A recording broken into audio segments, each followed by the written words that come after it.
Bonjour à tous, bienvenue dans ce nouvel épisode de podcast. Je suis ravie aujourd'hui de vous présenter Colette Larcanché.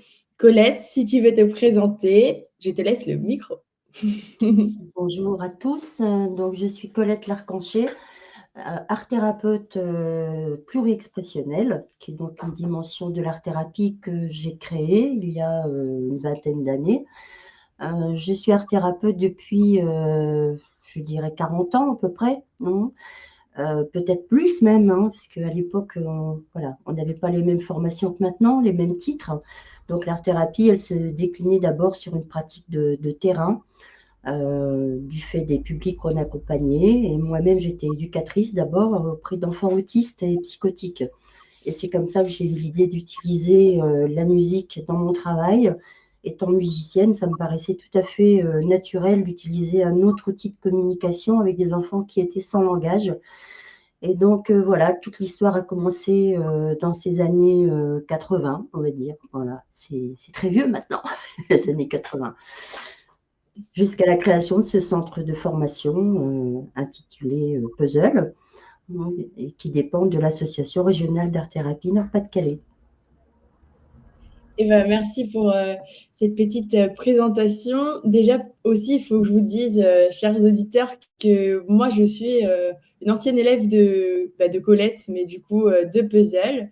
Et du coup, c'est aussi pour ça que c'est encore plus un honneur de te recevoir et de pouvoir te poser des questions pour que tu nous expliques un peu ton parcours et également ce qu'est l'art-thérapie pluriexpressionnelle, parce que tu es la personne qui en parle le mieux, étant donné que tu es la fondatrice.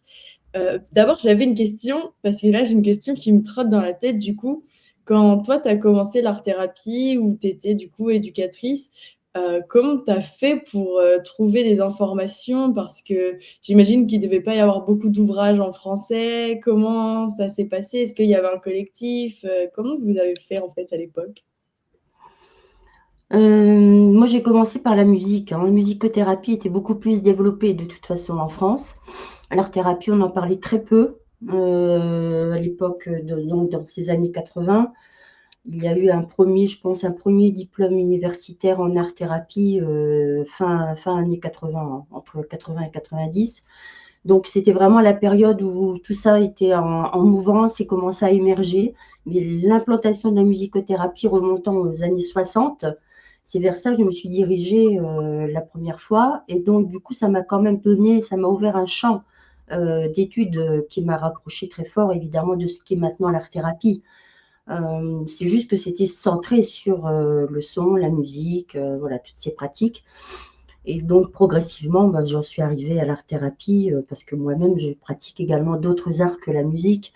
Donc, il n'y avait pas de raison de se limiter. Puis on a Non, surtout quand pourquoi on a affaire avec des personnes, affaire à des personnes qui sont en très grande difficulté de communication. tout à fait.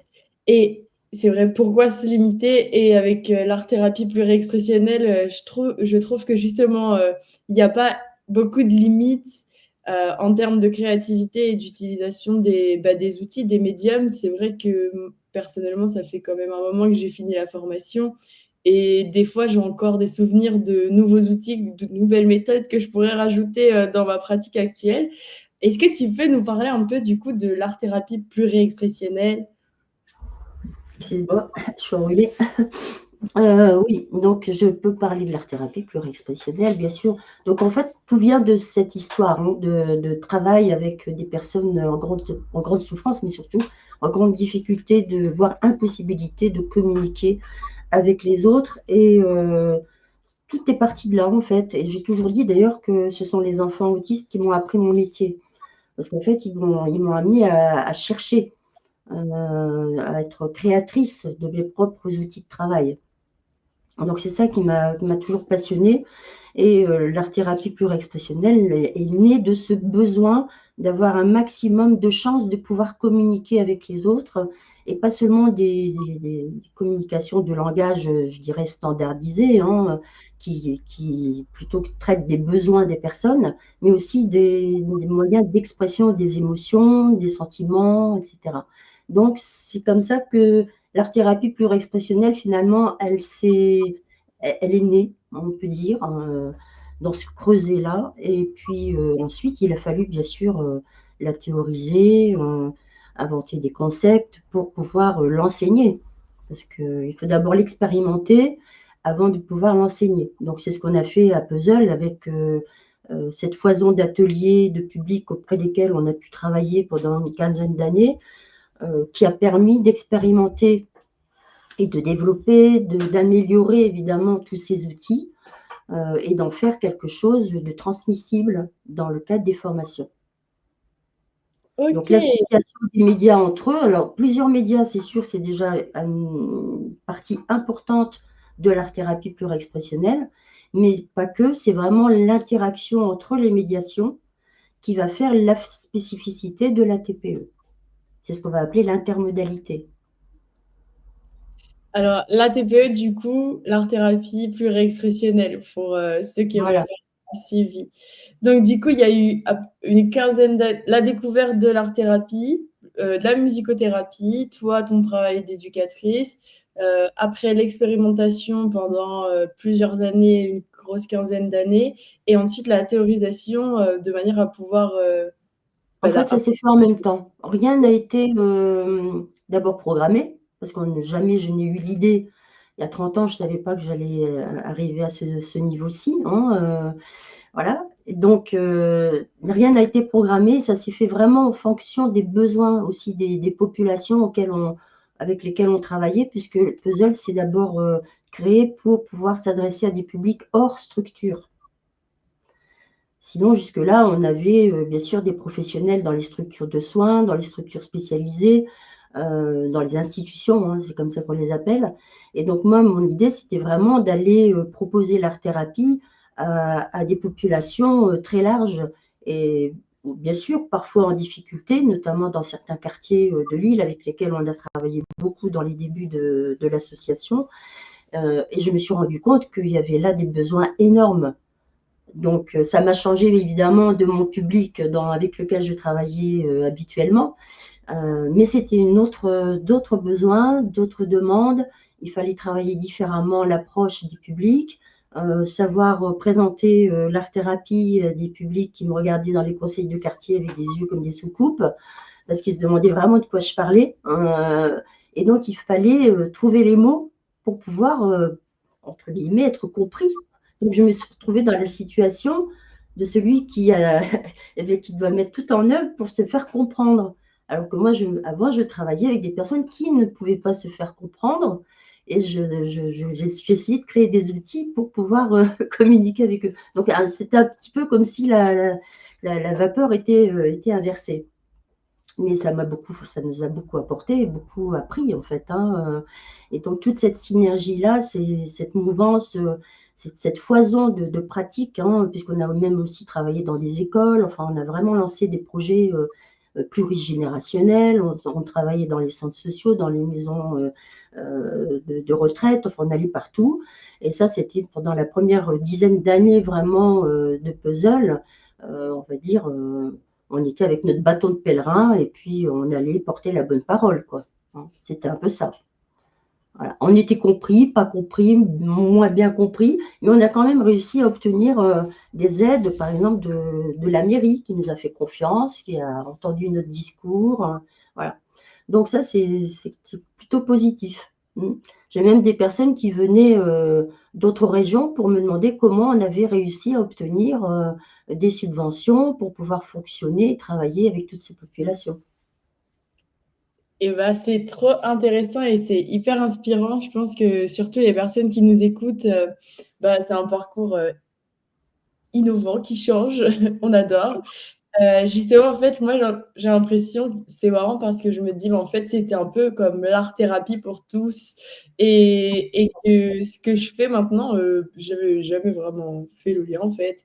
Mais on dirait que j'ai suivi un petit peu la manière dont à Puzzle, on nous apprend aussi à pratiquer l'art-thérapie, à expliquer, parce qu'il y a aussi un bon moment où moi, je me rappelle, on travaillait sur bah, justement, tu vas être obligé de vulgariser ton propos pour être comprise par les structures, etc., ou même par les personnes que tu vas accompagner. Et je me rappelle, on a beaucoup travaillé aussi ça quand même. Là, je suis en train de me rappeler, waouh. Et au final, moi, du coup, derrière Happy Creativity et Gang de thérapeutes, c'est toujours la même mission, c'est toujours l'art-thérapie pour tous, mais version Internet, en fait, Ah oui. version la francophonie. Et du coup, ça me fait fort écho, j'aime beaucoup. Justement, je voulais revenir sur se faire comprendre. Se faire comprendre, donc en tant qu'art thérapeute, alors à l'époque, ça devait être plus dur, mais aujourd'hui, ça l'est encore. Il y a encore beaucoup de personnes qui ne connaissent pas l'art thérapie. Tout à fait. Mmh. Et du coup, toi, est-ce que tu aurais des conseils ou un petit tips à partager, une anecdote aussi, pourquoi pas, à nous expliquer qu'est-ce que tu peux dire aux futurs ou aux art thérapeutes là qui finalement c'est vrai que c'est toujours assez méconnu, donc on passe toujours notre temps à expliquer ce que c'est, j'ai l'impression. Oui, on a besoin d'expliquer parce que ça n'est pas une donnée, compréhensible, immédiatement, en fait. C'est pas évident. Déjà, c'est l'association de 2 mots qui paraissent, totalement opposés, associer art et thérapie, c'est quand même, une gageure, quoi. Donc, voilà pourquoi il faut expliquer, hein, ce n'est pas l'art qui est thérapeutique. Ça commence comme ça, hein. Donc, Mmh. à partir du moment où on pose déjà cette base, ça va déjà beaucoup mieux, hein. Parce que si on est parti sur l'idée que l'art est thérapeutique, alors là, on va s'empêtrer dans des tas de choses, voilà. Donc, ce qui fait que je dirais comme conseil, déjà, c'est d'avoir ça, cette base-là. Et puis l'autre base, c'est de connaître le public à qui on s'adresse. Parce qu'il faut savoir à qui on s'adresse pour pouvoir adapter son discours. Donc, alors, bien sûr, on peut dire, oui, mais on pourrait avoir un discours générique valable pour tous. Certes, on peut en avoir un, mais il va rester très, très large, très généraliste, hein, on va dire. Donc, par contre, dès que tu sais à qui tu t'adresses, tu peux t'adapter. Tu parles à un public d'un quartier, bien évidemment, on ne va pas utiliser les mots thérapie. Non, on va dire oui, le mot c'est art thérapie, mais en fait, voilà, je vais vous expliquer ce qu'on va faire et à qui ça s'adresse.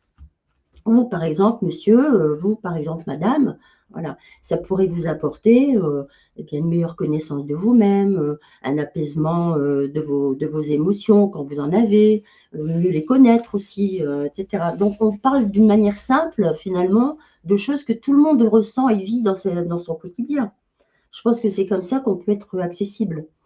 Et que, alors bien sûr, après, la question peut être, mais en quoi l'art-thérapie peut m'aider à obtenir voilà, cette chose dont vous me parlez. Eh bien, justement, c'est le propre de l'art-thérapie, il faut l'essayer pour le savoir. Moi, je vous propose un petit atelier, vous voyez, là, tout de suite, on va faire quelque chose ensemble. Donc, je pense que vraiment, la démonstration immédiate, spontanée, montre qu'il n'y a pas du tout d'apprentissage. Mmh mh. Ça nous sort complètement du champ de l'art avec un grand A, parce que ce type de public là dont je parle dans les quartiers notamment, mettait le mot art avec un grand A sur un piédestal, donc c'était pas accessible. Le mot thérapie non plus, hein, surtout pas, hein. Il fallait pas parler de ça.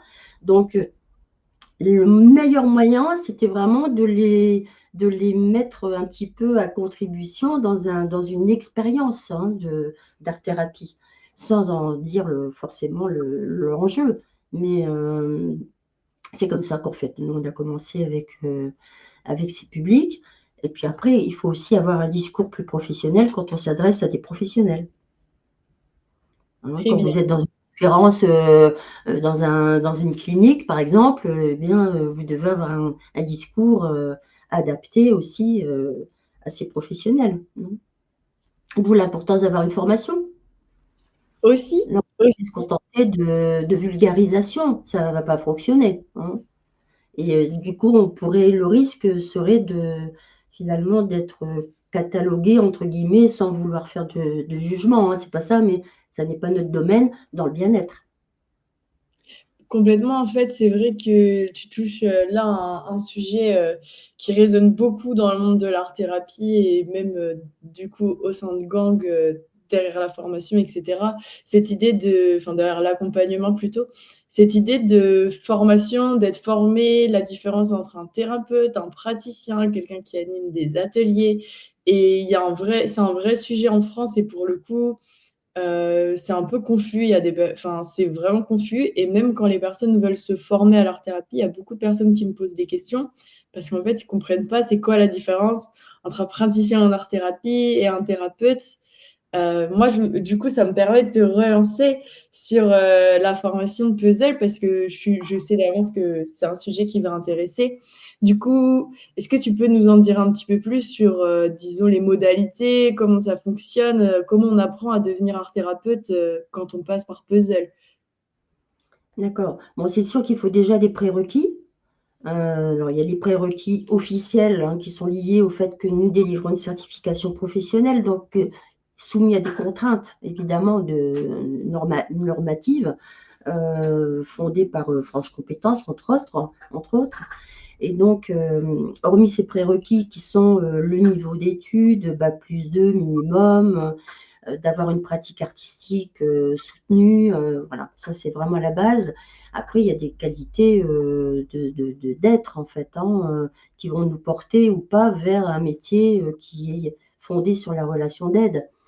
Donc ça, c'est vraiment important. On doit se diriger vers un métier qui nous correspond, qui est susceptible de répondre à nos aspirations, à la fois personnelles, hein, de développement de soi-même, mais aussi professionnelles. Donc voilà, une bonne formation en art-thérapie doit pouvoir correspondre à tout ça, hein.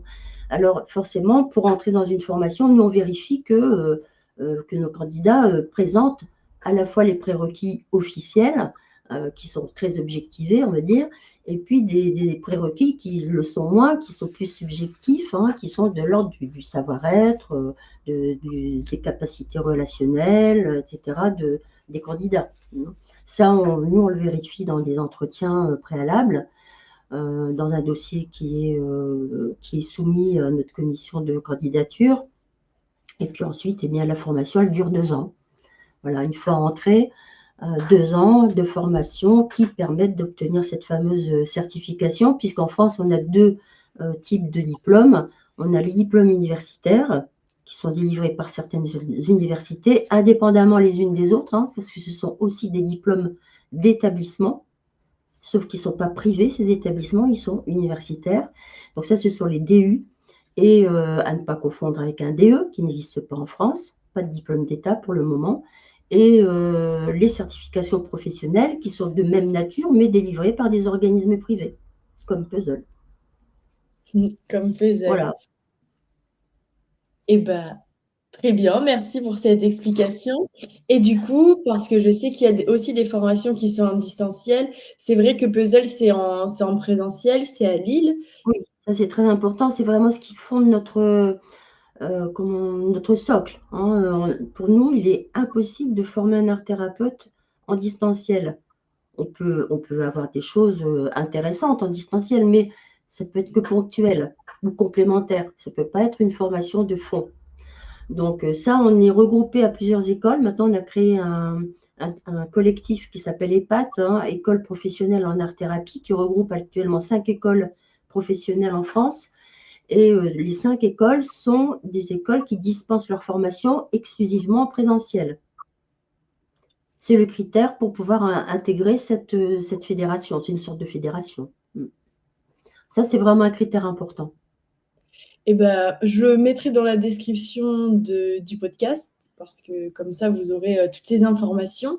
Mais c'est vrai que mon point de vue aussi par rapport aux formations en distanciel, alors moi, je ne suis pas formatrice en art-thérapie, donc pour ça, on fait comme on veut. Mais en tant qu'ancienne élève, je sais pas, ça me paraît fou ne serait-ce que de ne pas pouvoir profiter du groupe et de Oui, voir les gens en vrai. Pas les toucher, si vous n'aimez pas les toucher, mais aller manger ensemble, se sentir, c'est le présentiel. Et honnêtement, je pense que devenir art thérapeute, c'est aussi un parcours qu'on vit à l'intérieur de soi, déjà pour une transformation de devenir thérapeute. Il y a beaucoup d'apprentissage et il y a aussi beaucoup de changements en interne. Et personnellement, en distanciel, je pense pas que déjà, ma santé mentale aurait suivi. Je pense que j'aurais abandonné en cours de route parce que quand tu es en groupe, il y a aussi cette idée de tu avances avec le groupe et tu te rends bien compte que tu es dans l'eau, ça va, on te récupère si tu es en retard ou si tu es en avance, c'est toi qui tires les autres. En tout cas, il y a cette dynamique de groupe qui fait la différence. Et de se voir en présentiel, pour moi, ça aurait été vraiment très, très compliqué sans. Et du Mmh. coup, je recommande à titre personnel des formations quand même en présentiel, ne serait-ce que pour l'expérience. Autre point pour lequel je recommanderais aussi le présentiel, c'est vrai que l'idée de se former en distanciel, ça peut aussi laisser quelques lacunes et pour le coup, ça peut un peu être dérangeant pour quand tu vas te lancer en tant qu'art thérapeute, quand tu vas te lancer du coup très probablement en présentiel. Au Mmh. moins, tu as tout fait en présentiel, tu es un peu plus dans ta zone de confort, dans ton élément et c'est vrai que pas à titre perso, comme si on m'avait demandé mon avis, voilà mon avis sur le sujet et tout Oui et simplement. puis, au niveau de l'enseignement, il y a quelque chose d'important, c'est que les théories, elles sont expérimentées immédiatement dans des espaces expérientiels, hein. Donc ça change tout. C'est pas comme si on vous balançait un contenu théorique, très intéressant, mais à distance, sans pouvoir faire de lien avec la pratique, ni même avec une mise en expérience, des mises en situation, des jeux de rôle, qui permettent de mieux comprendre et de mieux intégrer la théorie qu'on requestionne ensuite. C'est comme ça qu'on apprend la théorie. On ne l'apprend pas, ou alors on va tous acheter des bouquins et voilà, on saurait tout le savoir, on peut l'ingurgiter au travers des livres, mais pour autant, c'est pas intégré, hein. Et puis on va pas forcément faire quelque chose dans la pratique. Pour moi, ça a été aussi une expérience, l'expérientiel, parce qu'en fait, il y a cette idée que je signifie régulièrement de en fait, tout ce que j'ai appris et tout ce que j'ai pu sur le moment savoir mettre en place, et ben, je l'ai expérimenté à l'intérieur de moi. Ce qui fait que même si on est tous différents, au moins je sais quelles sensations j'ai pu avoir dans le mouvement, dans différentes relaxations ou que sais-je, choses d'art-thérapie, voilà. Mmh. Je repense aussi à la plutôt ce qui ressemble à la sonothérapie avec les gongs qu'on peut apprendre, les gongs, les bols tibétains qu'on peut apprendre à Puzzle. Et là, ça, c'est impossible en distanciel de se rendre compte que quand il y a du son au-dessus de ta tête, on dirait qu'il rentre dans tout ton corps et c'est très spécial et agréable. Je recommande. Oui, il y a une partie, sensorielle qui est extrêmement importante, en fait, dans l'art-thérapie et en tout cas dans celle que nous on développe, hein et qu'on enseigne. Donc cette partie sensorielle, elle est même, je pense qu'elle prend encore plus de place finalement que le «résultat» entre guillemets, hein, qui va être abouti. C'est vraiment ça qui est important, c'est de se remettre en contact avec des sensations. C'est le premier travail qu'on a à faire, en fait. Et si on n'est pas soi-même dans l'expérience de ces sensations et de le vivre avec d'autres, d'entendre le crissement de la craie sur la feuille, tout en touchant la feuille, avec la peau, enfin voilà, il y a vraiment quelque chose qui se passe, même avec son voisin ou avec l'autre avec qui on est en train de travailler. Et ces choses-là, elles passent pas à distance. Alors du coup, voilà pourquoi Puzzle est en présentiel. Du coup, pour le Oui, détail, il y a une tout à chose. fait. Du coup, c'est pluriexpressionnel, il y a plusieurs médiums. Est-ce que tu peux nous rappeler lesquels du coup? Alors, tous les médias artistiques, en fait, hein, peuvent être convoqués dans un dispositif d'ATPE. Donc, je rappelle ATPE, art thérapie pluriexpressionnelle. Donc, on les convoque au fur et à mesure des besoins, bien sûr, des personnes qu'on accompagne. Ça veut dire qu'on doit être attentif à l'évolution suivie par cette personne qu'on accompagne, ou ces personnes, hein, si elles sont en groupe. Et c'est comme ça qu'on fait nos propositions et qu'on compose nos dispositifs et nos protocoles d'accompagnement. Car nous faisons des propositions, hein. Ce ne sont pas des ateliers où on met à disposition du matériel que chacun utiliserait comme il peut, quoi, hein. Donc, ce n'est pas du tout le but. Nous, on a un projet de travail avec les personnes et on propose donc vraiment des séances qui sont élaborées selon un processus, hein, donc ça suit plusieurs étapes, même si, encore une fois, l'aboutissement n'est pas l'œuvre artistique du tout, hein, c'est pas ça le but, mais il y a un processus de développement qui est important, qui permet que l'individu chemine à l'intérieur de lui-même et avec les autres. on n'arrive pas comme ça, les mains dans les poches, on pose pas simplement tous les outils artistiques qu'on pourrait avoir. On vient avec du coup une idée, un concept, un protocole, une suite dans notre tête. Voilà, Et là, on se lance dans une séance avec du coup finalement un objectif pour chaque séance, chaque personne, chaque public. Il n'y a rien qui est laissé au hasard. exactement. Et c'est vraiment très, très intéressant. Euh, Autre question, plus personnelle. En fait, je pose souvent ces questions. Alors, toi, aujourd'hui, déjà, tu t'es plus art thérapeute et que avec puzzle maintenant, ou tu fais encore de l'art thérapie avec des gens, Non, je n'ai plus de patience, si c'est ça que tu me demandais. je veux dire. D'accord. Donc, Je n'ai plus que des élèves. c'est bien aussi, hein. Du coup, c'est une question, donc d'habitude, c'est en tant qu'art thérapeute, mais là, en tant que formatrice d'art thérapeute, euh, l'utilisation de la créativité, en fait, dans nos métiers, c'est vrai que c'est quelque chose d'exacerbé, de constant, de tous les jours, c'est la base. La créativité est constamment mise en avant et normalement, on la gère plutôt bien. Mais le truc, c'est que à titre personnel, en échangeant avec beaucoup de personnes, je me suis rendu compte que j'utilisais tellement ma créativité dans mon entreprise, dans mon activité, dans peu importe la casquette que j'avais, que finalement, ma créativité pour moi, personnelle, le fait de créer, le fait de, bah oui, de créer, peu importe que ce soit de la musique, de l'art plastique ou quoi que ce soit. Est-ce que toi, tu arrives à trouver un équilibre et est-ce que tu aurais des conseils à donner justement aux futurs ou aux art thérapeutes pour quand même utiliser leur créativité aussi un peu pour eux et pas que pour les autres? Mais c'est très important d'utiliser sa créativité pour soi. C'est vraiment la base, hein, je dirais. C'est-à-dire qu'on ne peut pas juste penser qu'on va apprendre un métier donc, pour travailler et dispenser des choses même bénéfiques, bien sûr, à d'autres, sans penser à soi d'abord. Alors, je ne sais pas si c'est vraiment d'abord, mais en tout cas, pour moi, c'est en même temps, hein. De toute façon, on ne peut pas séparer les choses et que cette créativité qu'on nourrit déjà en soi, pour soi, eh bien, elle va se développer également pour les autres. Et ça ne peut pas fonctionner autrement, hein, c'est pas possible. Donc, cette créativité, il faut la laisser bien sûr se développer. On va faire plein de choses pour soi qu'on n'utilisera peut-être pas, hein, pour nos publics, en fait, dans nos ateliers d'art-thérapie, mais qui indirectement joueront un rôle quand même. Parce que toute cette expérimentation, cette richesse-là, eh bien, elle va nourrir aussi toute notre réflexion sur l'accompagnement des personnes et comment on peut le mieux les accompagner.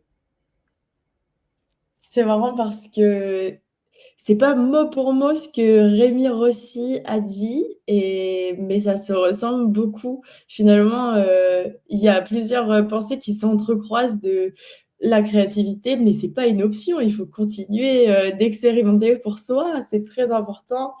Et il faut trouver ce temps et cet exutoire, je pense aussi en tant que thérapeute, très très important. Et d'ailleurs, tu disais, je reviens sur ce que tu as dit bien avant, mais c'est pas grave. En fait, tu disais qu'il y a une sélection par rapport, enfin une sélection. Disons que tout le monde ne peut pas rentrer dans l'école de puzzle. Il y a des points objectifs et des points subjectifs. Et en l'occurrence, est-ce que le métier est vraiment ce qu'on veut et ce qu'on attend? Et ça, je voulais rebondir aussi pour communiquer avec les art thérapeutes un point de vue. En fait, j'ai l'impression, et je pense que toi, tu dois bien le voir dans ta formation, quand tu vois les gens arriver en formation, tout le monde est super content parce que devenir art thérapeute, pour beaucoup, c'est une évidence, quelque chose qu'on a vraiment envie de faire. Et en fait, au fur et à mesure des mois et même peut-être après, une fois que tu revois les élèves après leur formation, finalement, il y a quand même un écart entre le rêve, l'idée de trop bien, je deviens art thérapeute, je vais vraiment, c'est génial, je vais aider tout le monde, c'est vraiment merveilleux, et la vraie vie. Et pour le coup, il y a forcément, alors c'est bien, c'est aussi bien que ce que j'imaginais, mais par contre, c'est plus dur que ce que j'imaginais. Et c'est pas que aussi bien que d'aider tout le monde, pas du tout. Du coup, est-ce que tu veux rebondir sur ça et... Oui, alors sur cette question du principe de réalité, en fait, c'est quelque chose qu'on essaye tout de suite d'amener dans notre formation, c'est-à-dire effectivement de prendre en compte les éléments de réalité du travail, de ce que c'est, de ce que ça va être quand vous serez diplômé. Et ça, c'est vraiment un discours qu'on essaye de mettre en place dès le début. Et c'est pas qu'un discours, puisqu'on va également travailler sur l'installation professionnelle post-formation. Donc ça, c'est d'emblée une question, justement pour éviter d'être dans quelque chose d'un peu on va dire, surdimensionné, un peu idéal, on va dire, vraiment. Et donc, cet idéal, il ne faudrait pas qu'il se casse la figure à la sortie de la formation, parce qu'on a vécu un rêve pendant 2 ans. Alors, c'est sûr que la formation, en soi, elle apporte énormément de choses, c'est le but, puisque c'est une formation qui est expérientielle, donc elle représente un énorme travail sur soi. Donc, on y investit beaucoup de soi dans cette formation. Et ça monte encore en plus les échelons, vous voyez, vers l'idéal, il est encore en train de monter, en fait. Et donc, nous, on a un discours qui va à l'inverse, plutôt faire redescendre les choses de manière à se mettre dans la réalité du travail futur qu'on aura à accomplir. Et c'est ça qui va préparer vraiment nos élèves à la sortie de formation et l'installation, parce qu'il faut aussi s'installer dans l'activité professionnelle, quels que soient les statuts qu'on aura choisis, puisqu'on a cette chance avec l'art-thérapie de pouvoir choisir tout statut. Et bah, parfait, merci pour ton retour par rapport au principe de réalité. Du coup, c'est vrai que c'est important, c'est très important. Mais de toute façon, en formation, souvent, effectivement, déjà pendant la formation, tu redescends un petit peu et après, c'est juste la vraie vie, quoi. Même si c'est très beau et c'est un métier vraiment merveilleux, ça c'est sûr. Mais c'est la vraie vie et c'est bien de le rappeler, surtout aux personnes qui voudraient se former. C'est pas que rigolo, pas du tout, d'ailleurs. Du coup, voilà, merci pour tes réponses. Je vais te poser quelques questions, du coup, encore 2 petits points que je pose à tous les invités. Est-ce que tu aurais 1 ou 2 conseils, du coup, pour des personnes qui voudraient soit se lancer, soit des personnes qui seraient art thérapeutes là et qui chercheraient à exercer? N'importe quel conseil. Je pense qu'il faut rester toujours à l'écoute des choses qui nous arrivent. Je pense que ça, c'est très important d'être toujours bien en connexion avec soi-même. Ça, c'est la base. En connexion avec sa créativité. C'est vraiment le conseil. Qu'il faut faire confiance justement aux rencontres qu'on peut avoir dans sa vie, que tout le monde peut avoir, bien sûr, et que bien souvent les choses se mettent en place de cette façon, d'une manière naturelle, non forcée, un peu comme l'art-thérapie, c'est-à-dire qu'on essaye aussi finalement de donner le sentiment que tout est spontané et que la création, elle vient de la personne elle-même et c'est comme ça qu'elle va retrouver confiance en elle. Il n'y a pas d'apprentissage, il n'y a pas quelqu'un d'autre qui lui dit comment elle doit faire. Eh bien, pour nous, c'est pareil, il n'y a personne qui nous dit comment on doit faire. Et donc, eh bien, il faut se faire confiance. Voilà Et mon ben, conseil. pour ces beaux conseils. Et un dernier point, est-ce que tu aurais 1 ou 2 livres, ah non, c'est un avant-dernier point, pardon, 1 ou 2 livres à conseiller sur l'art-thérapie, sur la confiance en soi, comme tu veux? Bon, l'art-thérapie, je dirais les ouvrages les plus intéressants pour moi, qui correspondent, en tout cas, qui se rapprochent le plus de ce que nous, on pratique, avec l'art-thérapie pluri-expressionnelle. C'est le courant plutôt québécois qui est le plus intéressant. Donc, tu as Alexandra Duchastel, Johanna Meul, des gens comme ça, qui sont, au niveau des titres de livres, il y a La Voix de l'imaginaire, je pense, d'Alexandra Duchastel. Après, il y en a d'autres. Il y a, je ne sais plus le titre. Là, tu me prends un peu dépourvu, je n'ai pas, j'ai pas mes références là sous les yeux. Enfin, il y a quelques ouvrages comme ça qui sont un peu pour nous non pas des manuels, mais qui permettent d'avoir une option sur une vision en tout cas de tout ce qui peut être utilisé en art-thérapie en termes de médiation et comment ça peut se décliner auprès des publics. Donc, je dirais qu'Alexandra Duchâtel, c'est certainement la mieux, mais il y en a encore il y en a une autre, mais je ne sais plus j'ai perdu son nom. Non, c'est pas grave. Pas grave. Je pense Tu que pourras c'est peut-être compléter le podcast avec quelques références. ça marche. Bah, En je attendant que le mien soit sorti, ah, c'est en pour parler? c'est en cours. On adore. Et est-ce que tu sais quand est-ce qu'il va sortir? Ben, on espère avant la fin de l'année, hein. OK et bah, du coup, très clairement, si les personnes voient le podcast, dans longtemps et ben, Voilà. sachez que je pense que le livre de Colette Larcanchelet, ce sera une très bonne référence. Merci. C'est génial. Dernier point cette fois, c'est promis. Est-ce que alors du coup, tu aurais mais c'est au titre personnel, c'est pas forcément en lien avec l'art-thérapie, une citation, que tu voudrais partager aux personnes qui nous écoutent, une petite citation, n'importe laquelle? Petite citation.